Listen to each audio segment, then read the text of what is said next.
Over the last few weeks, to a month, um, my TV watching habits, especially with Netflix, have changed a lot.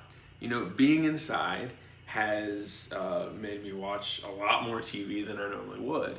And I started to think, I wonder like what my TV watching habits would look like over the course of this school year, starting in August and moving into now, which is April.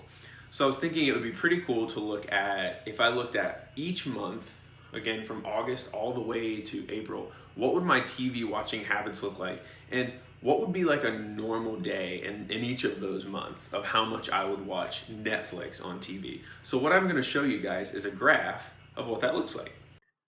So this is the graph that shows my time spent watching Netflix, and it says per day by month during the school year.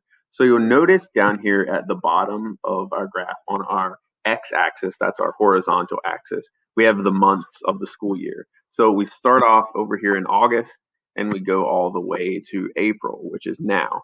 Um, Up here on the y-axis, which is up here, that's our vertical axis.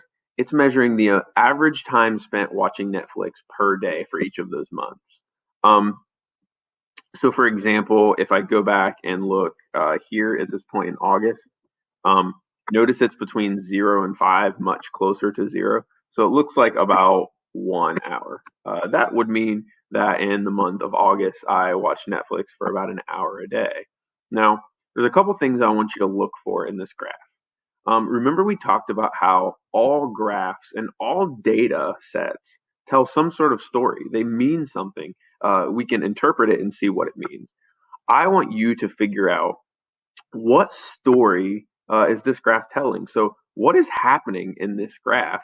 And is that significant? Like, what do you notice about the graph? What stands out to you?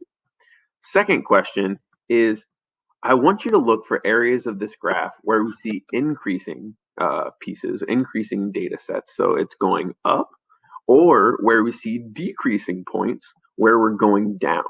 And I want you to think about, well, when it's increasing or when it's decreasing, what does that mean? Why is it increasing or why is it decreasing? So think about each of those things as you look at this graph of my Netflix watching.